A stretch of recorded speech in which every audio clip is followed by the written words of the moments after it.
O Flamengo já trabalha com a ideia de guardar esse dinheiro, 25, 30, 35 milhões de euros, para contratar um atacante com as características necessárias em junho e julho. Porque agrada muito ao Boto, agrada muito sobretudo ao Felipe Luiz, que tentou contratá-lo, o Richarlison. E deixa ele numa lista de jogadores negociáveis. O Atlético de Madrid pagou quase 200 milhões de reais.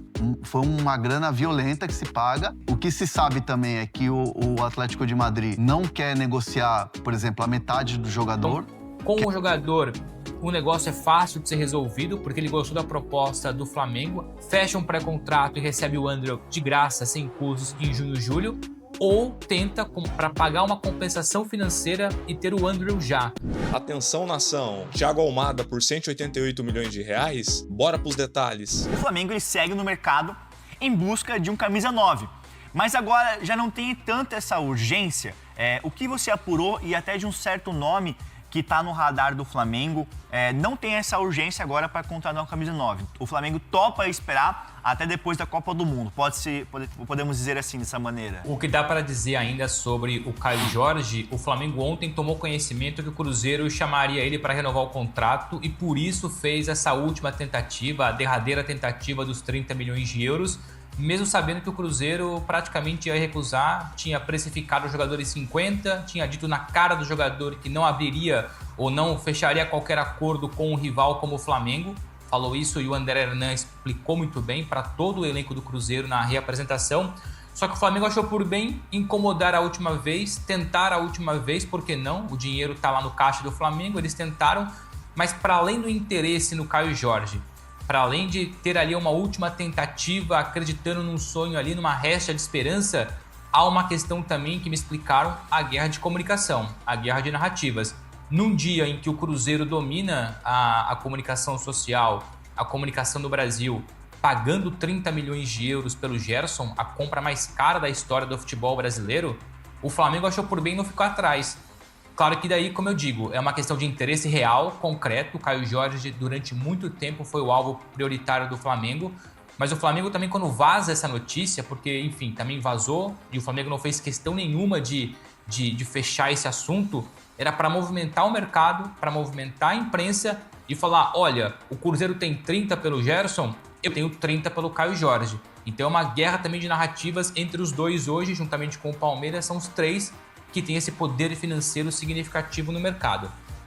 Não contratando o Caio Jorge. Pode falar. Também não vai contratar o Marcos Leonardo. O Marcos Leonardo foi um nome avaliado internamente, ponto, mas não está nos planos do Flamengo para já, por vários motivos, entre eles também uma questão financeira e porque o Al Hilal conta com o Marcos Leonardo. Chegou-se a comentar internamente no Flamengo a possibilidade, porque é um nome que eles gostam, mas que é muito caro, do Cauã Elias, do Shakhtar. É mais um nome que foi bem avaliado pelo Flamengo nas últimas semanas, mas o Flamengo achou por bem não avançar, primeiro porque é caro, custaria ali entre 30 e 35 milhões de euros, e diferentemente do Caio Jorge, o Caio Jorge hoje é uma realidade, é artilheiro do Brasil, é um jogador que vislumbra ali Copa do Mundo, então o Flamengo encararia com bons olhos 30 milhões de euros. O Flamengo não vê com bons olhos gastar 30 no Cauã Elias, por mais que tenha qualidade, porque ele não está pronto ainda. Não é um jogador com perfil pronto, por vários motivos, para ser o substituto imediato do Pedro. E como o Flamengo tem ali um perfil muito bem traçado, muito bem organizado em relação a perfil, características, idade, posicionamento, questões financeiras, o mercado está muito enxuto nesse momento agora, para poder avançar com tamanho investimento. Então o Flamengo já começa, não é garantido, até porque o Flamengo ainda pode talvez encontrar um outro alvo ou esse alvo ficar mais fácil de repente, da noite para o dia ou nos próximos dias, mas a tendência hoje, e eu falo em tendência, não é uma confirmação, é uma tendência, o Flamengo já trabalha com a ideia de guardar esse dinheiro, 25, 30, 35 milhões de euros, para contratar um atacante com as características necessárias em junho e julho, quando termina a temporada europeia, logo depois da Copa do Mundo, que é o mercado mais movimentado, onde os clubes na Europa vendem mais, compram mais, refazem e reformulam elencos. E entre os nomes que estão visados para junho, não é o único, mas é um dos, porque agrada muito ao Boto, agrada muito sobretudo ao Felipe Luiz, que tentou contratá-lo no ano passado, o Richarlison. O Richarlison já percebeu que, pós-Copa do Mundo, participando ou não na Copa do Mundo, mas pós-temporada corrente agora, ele quer sair, quer dar um salto do Tottenham para outro clube. Ele tem interessados na Arábia Saudita, tem interessados na Turquia, que pagam mais em relação a salário do que o Brasil, mas o Flamengo tem condições e gosta do perfil Richarlison. Então não é um Richarlison para já, então aqui eu só estou traçando um panorama de que o Richarlison é um dos alvos do Flamengo, se o Flamengo achar por bem não contratar agora e contratar somente em junho. É um jogador que agrada muito a estrutura do Flamengo. E aí muita gente chegando aqui no chat, Bruno Andrade, a gente tá falando de Richarlison, que é um jogador caro, né? É um jogador e na realidade do futebol brasileiro seria uma contratação cara. E muita gente aqui no chat, Bruno Andrade, André Hernan, a galera enchendo o saco falando Almada no Palmeiras, Enchendo Almada o saco, no Palmeiras. isso aí, encheu o saco. Os caras querem saber, velho. Mas eles estão loucos Tá aqui enchendo no o saco. Twitter. Fala do Almada, fala do Almada. Meus chat lovers nunca enchem o saco. Você xinga eles também, cara. Que Só quando o cara é mala. Não, mas é verdade. Você sabia que nessa história do Almada, até tava falando com o Ale, um amigo meu palmeirense, o Ale do Vigilantes do Parque. Ele obviamente também queria saber se era verdade a história, tá na expectativa também, como torcedor. Só que assim, cara, eu abri o Twitter hoje para dar aquela checada e tal, até para ver se alguém mais tinha publicado alguma coisa ou falado sobre o tema. Cara, a galera no Twitter assim, se o André desmentir essa história, a gente vai pegar ele.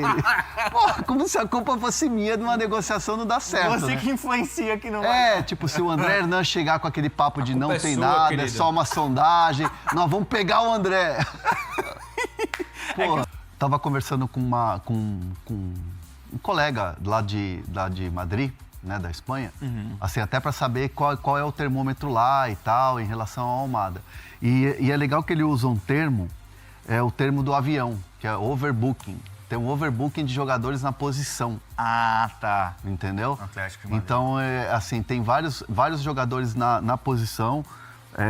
Nico Gonzalez, por exemplo, Gallagher, tem vários jogadores ali na posição. Ali. Não sei especificamente o elenco do Atlético de Madrid, mas são vários jogadores na posição e que deixa o Almada, ou está deixando o Almada nessa virada para a reta final de temporada lá na Europa, né? Porque a gente está no meio da temporada europeia, que deixa ele numa lista de jogadores negociáveis. Lembrando, trazendo para reais, o Atlético de Madrid pagou quase 200 milhões de reais no Almada, quando o contratou. E aí agora, de repente, é o jogador... 21 de euros, podendo chegar a 30, né? Praticamente dali 180, quase 190 milhões de reais. Bateu quase 200, foi 190, para ter o número exato é 194 milhões de reais. Então, assim, foi uma grana violenta que se paga.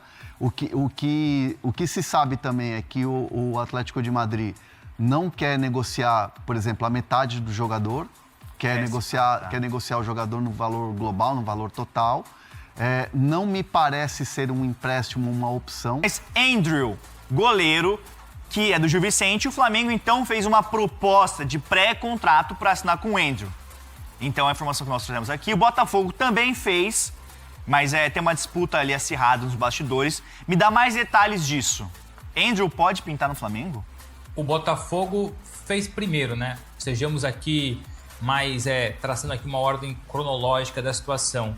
O Botafogo, antes mesmo de Felipe Luiz e José Boto acompanharem in loco o Andrew na última sexta-feira, Gil Vicente 1-1 com o Sport em Liga Portuguesa, o Botafogo já havia entregado para os representantes do jogador uma proposta de pré-contrato de 3 temporadas, 3 anos, e o valor de salário muito bom. O Andrew, inclusive, balançou, a proposta foi boa, em nenhum momento teve acordo, em nenhum momento teve nada encaminhado. O que existiu foi uma visão positiva da proposta do Botafogo. O Andrew é muito bom goleiro, não venham depois só analisar o fato de jogar no Gil Vicente. O Gil Vicente hoje é o 4º colocado da Liga Portuguesa, mas olhem para o individual, para o perfil do jogador, jovem com potencial, jogador com passagens pela seleção de base do Brasil, joga em alto nível no Gil Vicente há muito tempo, que enfrenta frequentemente grandes como Benfica, Sporting, Porto e companhia. Então o Andrew é muito bem avaliado e era então pelo Botafogo, fez a proposta. O Flamengo avaliava ele positivamente nas últimas semanas, mas queria ali talvez um carimbo, uma confirmação que poderia ser um nome importante, não tendo Gabriel Brazão, muito caro. O Flamengo desistiu e colocou de lado por enquanto Gabriel Brazão. O Flamengo não pagaria mais de 10 milhões de euros pelo Brazão. Por enquanto fica no Santos, não vai para o Flamengo. E o Boto com o Felipe Luiz aprovaram. É bem verdade que o Andrew teve uma falha no gol do Sport, mas no segundo tempo fez um grande jogo, mas o Flamengo não se baseia ou não se baseou no único jogo. Há todo um processo de avaliação de um jogador. Não é por conta de um jogo que você contrata, não é por conta de um jogo que você desiste. Então o Andrew muito bem avaliado e o Flamengo ontem fez a sua proposta. Maior e melhor em relação à proposta do Botafogo. O Botafogo oferecia ou oferece 3 anos, o Flamengo oferece 4 anos. O Botafogo oferecia X e o Flamengo oferece Y. Paga mais pelo jogador. Então, com o jogador, o negócio é fácil de ser resolvido, porque ele gostou da proposta do Flamengo, apesar de, nas últimas horas, já terem surgido aí mais interessados no Brasil e também no futebol europeu. E o Flamengo acredita que, das duas, uma, ou consegue esse pré-acordo com o jogador e recebe ele sem custos em junho, porque ele tem só mais 6 meses de contrato com o Gil Vicente, está liberado para assinar pré-contrato com quem bem entender já. Então, das duas, uma. Mas o cenário ideal do Flamengo é o outro que eu vou contar agora. Então, o Flamengo trabalha com duas frentes. A primeira, fecha um pré-contrato e recebe o Andrew de graça, sem custos, em junho e julho. Ou tenta, como já está tentando, e abriu conversas ontem com o Gil Vicente, para pagar uma compensação financeira e ter o Andrew já. Ou seja, o que eu ouvi ontem é que um valor entre 500 mil euros e 1 milhão de euros, entre 3 milhões de reais e 6 milhões de reais, podem ser suficientes para que o Gil Vicente abra a mão no jogador, apesar de importante, mas antes receber alguma coisa agora do que não receber nada depois, e entregá-lo para o Flamengo nesse momento. Então, com o jogador é um processo fácil de ser resolvido, falta agora o processo difícil de convencer o Gil Vicente a abrir mão do jogador nos próximos 6 meses e para tê-lo agora na Gávea. Então é uma negociação em andamento. Nação, antes de prosseguir, não esquece de deixar o like, ativar o sininho e inscrever no canal para receber mais vídeos como esse. Notícia seguinte: Thiago Almada, cogitado no Flamengo, só deixa o Atlético de Madrid por cerca de 188 milhões de reais.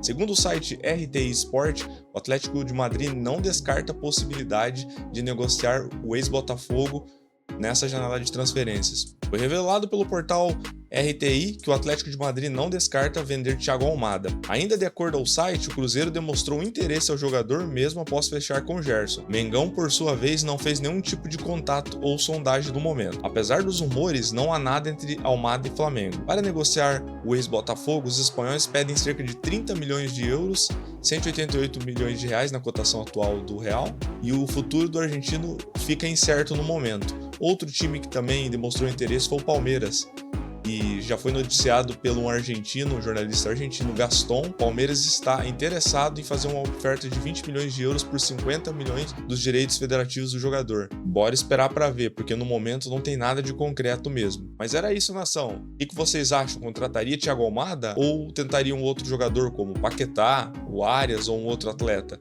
Deixe nos comentários pra gente saber. Mas era isso, pessoal. Se gostou, não esquece de deixar o like, ativar o sininho e inscrever no canal para receber mais vídeos como esse. Valeu, abraço, fui!